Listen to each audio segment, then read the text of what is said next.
आज पनि मैले आरुषको लागि ज्ञानवर्धक भिडियो लिएर आएको छु, किनभने अब अहिलेको जमानै मोबाइलको छ। पछि गएर मैले भन्दाखेरि सुन्दैन होला, टेर्दैन होला होइन। त्यस कारणले मैले चाहिँ अब अहिले नै मोबाइलमा रेकर्ड गरेर राखिदिएको छु उसलाई होइन।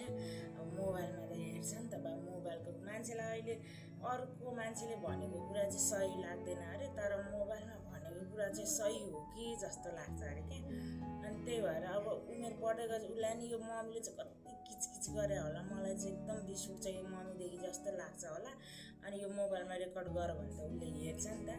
अनि म चाहिँ उसलाई भविष्य बनाउने कुरामा चाहिँ आज सिकाउँदैछु होइन। भविष्य कसरी बनाउने भनेर, कसरी बनाउने भन्दाखेरि कुन उमेरमा चाहिँ बनाउने क्या।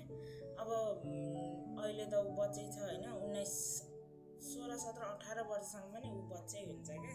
छोरा मान्छे अलिक ढिलै विकास हुन्छ। अनि तिम्रो भविष्य बनाउने उमेर भनेकै 18 देखि 25 वर्षको उमेर अरे क्या। अनि यो 18 देखि 25 वर्षको उमेर भनेको चाहिँ मैले यहाँ केही कुराहरू लेखेको छु होइन। केही कुरा मलाई मनमा लागेर रटेर घुकेर 18 देखि 25 वर्षको उमेर भनेको जीवनको सबैभन्दा महत्त्वपूर्ण र महँगो समय हो। यही उमेरले तिम्रो भविष्य बनाउँछ होइन। एकदमै महत्त्वपूर्ण अरे क्या। महत्त्वपूर्ण र महँगो समय हो अरे। अनि यही उमेरले तिम्रो दिशा तय गर्छ। यही उमेर सही ठाउँमा कडा परिश्रम गर्यो भने त्यसपछिको जीवनमा अलि सजिलो हुन्छ।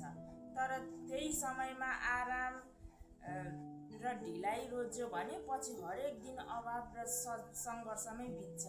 यो उमेर रमाइलो गर्ने मात्र होइन, आफूलाई बनाउने समय हो। कहिलेकाहीँ थकाइ लाग्छ, मन हार्छ, सपनाहरू टाढा छ जस्तो लाग्छ। तर त्यही बेला आफूलाई सम्झाउनु पर्छ र मलाई यानि कि तिम्रो मम्मालाई सधैँ सम्झिनु क्या। यति बेला चाहिँ म अहिले के सोच्नु भन्दाखेरि म अहिले भोलि बनाउँदैछु अनि किनकि समय कसैको लागि रोकिँदैन र आज भएको मौका भोलि फेरि फर्केर आउँदैन। र आज तिम्रो हातमा समय छ, शरीरमा शक्ति छ र मनमा केही गर्ने हिम्मत छ भने त्यसैले लड, सिक, अगाडि बढ, तर कहिले नरोक। समय तिम्रो हो, त्यसलाई इतिहास बनाउने हो कि पछुतोमा बिताउने फैसला तिम्रो हातमा छ।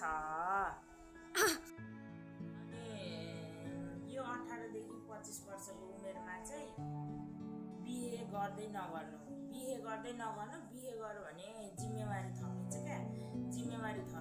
अनि झन् बच्चा भयो भने त अब डबल ट्रिपलै जिम्मेवारी थपिन्छ। त्यसैले यो उमेरमा चाहिँ बिहे नगरेकै राम्रो भन्छु होइन। यो उमेर भनेको चाहिँ करियर बिल्डअप गर्ने उमेर हो क्या। अनि अब 18 देखि 25 वर्षको उमेरमा बिहे नगर्नु भन्दाखेरि 15, 16, 17 वर्षमै बिहा गर्दा झन् त्यतिखेर बिहा गर्यो भने त धेरै नै दुःख पाउँछ मान्छेले। धेरै अब तिम्रै परिवारमा उदाहरण छ, उसले कति दुःख पाएको छ भन्ने कुरा म तिमीलाई अब पछि भन्छु होइन त्यो कुराहरू। अनि 18 देखि 25 वर्षको उमेरमा बिहा गर्दै नगर्नु।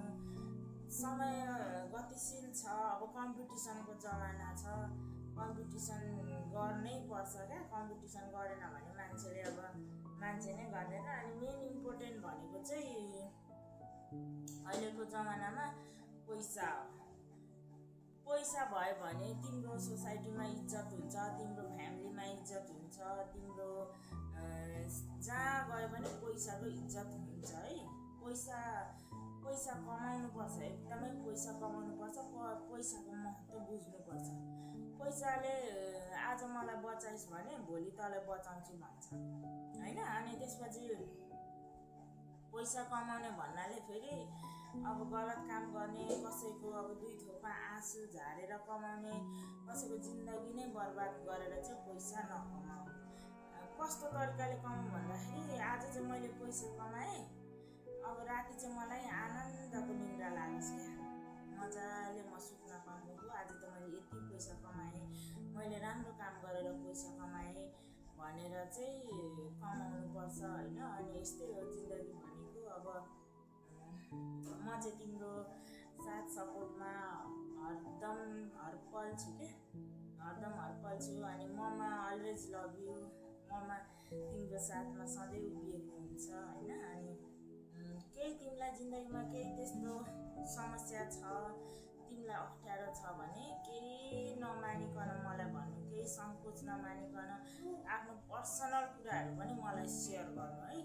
अब म त तिम्रो ममा हो होइन, तिमीलाई अब कुनै कुरा सेयर गर्न अप्ठ्यारो लाग्यो, त्यही पनि एकदमै गाह्रो छ, साह्रो छ भनेपछि मलाई सेयर गर्दा हुन्छ।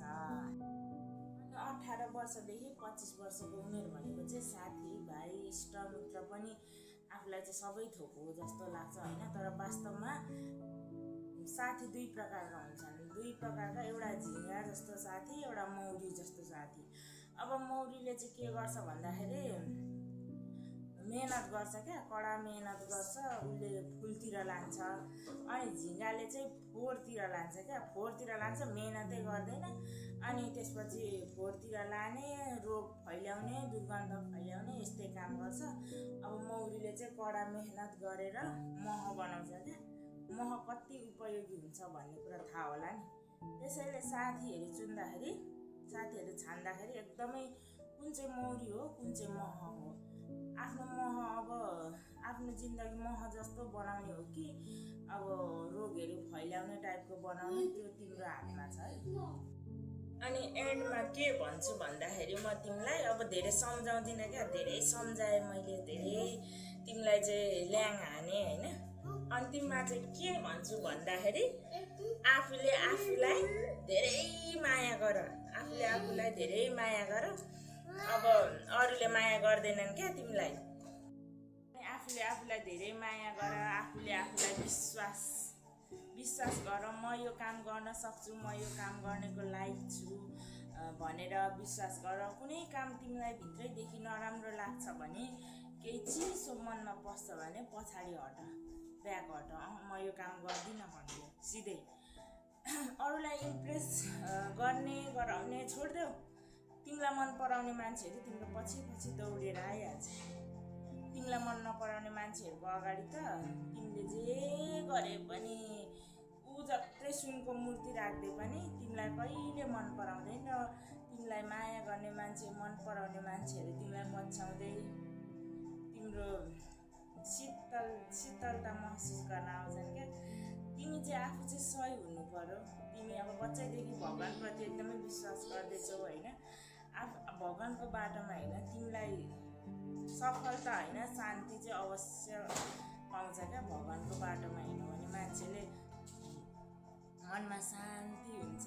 जिन्दगी भनेको पैसा र पैसा भागादौडी मात्रै होइन क्या, जिन्दगी भनेको एउटा शान्त तरिकाले जिउने जस्तो लाग्छ मलाई चाहिँ।